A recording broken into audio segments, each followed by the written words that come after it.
everyone and welcome back to my channel. Today I've got a bit of a different video, and that's because we're all self-isolating at the moment, and so I feel like people need things to do and a lot of people are getting back into reading. So on my New Year's resolutions I had put down to read I think 5 books or something, so this was something I really wanted to do this year anyway, but I thought people want to read more, I'm guessing, in this time, and you're probably looking for books to read. I've got my books that I'd recommend to you. They're the books that I've read so far this year. There's some non-fiction in there, there's some fiction, so if you like to read a bit of both, then this video could potentially help you. And yeah, I'd love to know if you guys had any books that you would recommend to me, because I am always on the hunt for new books, and from this video you'll see the kind of books that I'm into. Now, I'm not the most sophisticated of readers. I do like books that are page turners and, you know, the books that you read when you're on holiday.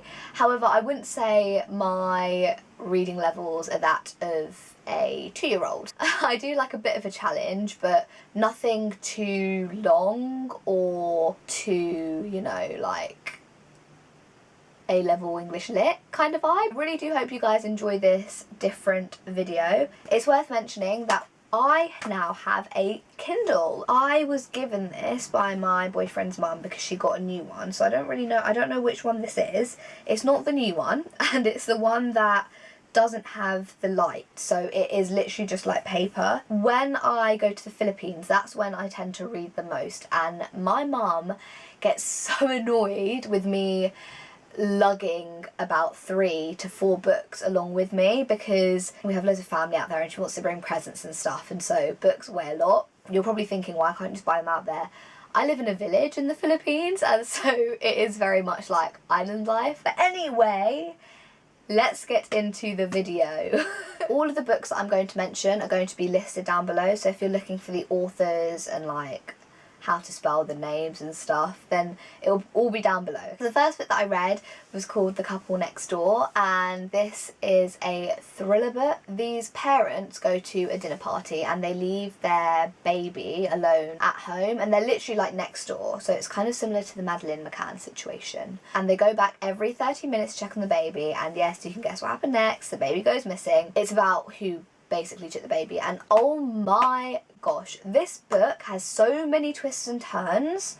It had me guessing throughout, and I'm the type of person who can always guess like the endings to films and books, but this one, honestly, I could not have guessed what happens, and I finished it so quickly. It's so good. The next book is a non-fiction, and it's called Heaven is for Real. I would say this is a Christian book, but I think if you weren't Christian you'd still enjoy it. It's not like about Jesus. So this book was written by a dad whose 3-year-old son had a burst appendix, and during this time he went to heaven, apparently. I was about to go went to heaven, but I believe it. It's written over many years because the parents got the information from the child just in bits and pieces. It is just basically what he experienced when he went to heaven, and it's so weird because it makes you excited to go to heaven and to see what it's like.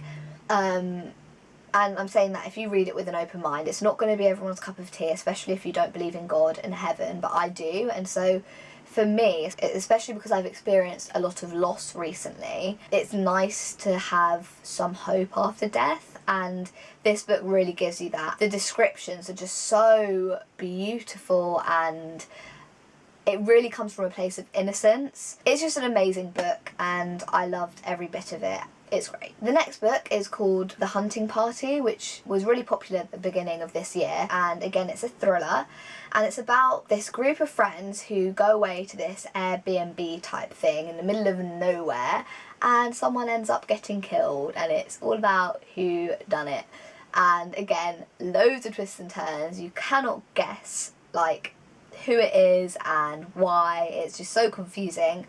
And I really like this book because it's set in England, and you don't get many books like that or many films. So when they are set in England, I just love them even more because it makes me feel like I can relate to it even more. So I've thoroughly enjoyed that one. It's also told from different perspectives, which is a style of writing that I really enjoy. I just think it shows off the writer's talent in the way that they can switch between voices and make it so distinct, and I think it makes you feel less bored of reading a book because you're hearing it from loads of different perspectives. So I really like that aspect as well. Another non-fiction book which I really enjoyed reading was This Is Going to Hurt, and this is a book that is based around journal entries from a junior doctor, again in England. It's so funny, guys. Like, I was laughing out loud on the tube, which I never do. I don't really watch that many like comedy series and stuff or movies because I find them cringy a lot of the time. I don't really laugh, and so then I feel awkward.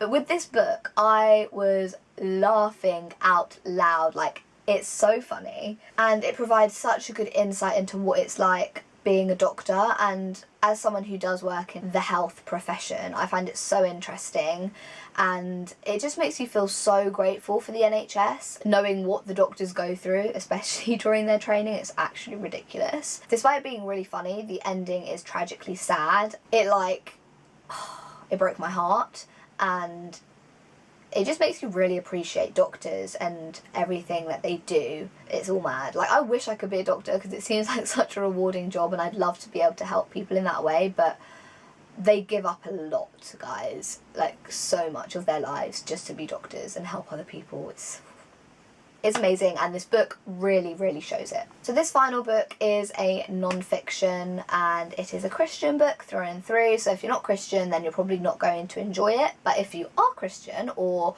you are interested in Christianity and maybe you want to go down that route, then this book is for you, and it's called Live Fearless. This basically is a book about living confidently and fearlessly. This is something that I've really been struggling with at the moment. It's really weird because I used to be such a confident, like, fearless person, and now I just feel like I'm not that person, and it's such a horrible way to live. You get so much more enjoyment living fearlessly and just doing whatever you want within reason. I mean, just like being your true self and not feeling scared. I haven't finished this book, but from the bits that I have read, it is helping, and it's got some really valuable advice. It directs you to bits of scripture in it. It shows you different like prayers which you can pray, and it gives you challenges that it wants you to do. Also little take-home messages, which is helpful when you're reading a book like that, because I feel as though when you are reading a self-help book, there's loads of information, and you kind of get to the end of the chapter or the end of the book and you're like, what just happened? So having these little take-home messages at the end of each chapter is really helpful, because then you can just go back to those bits. And I really, really like that. At the moment, I'm really enjoying it, and it's great. So those are the books that I have read this year, and hopefully books that you guys can read during this period of self-isolation.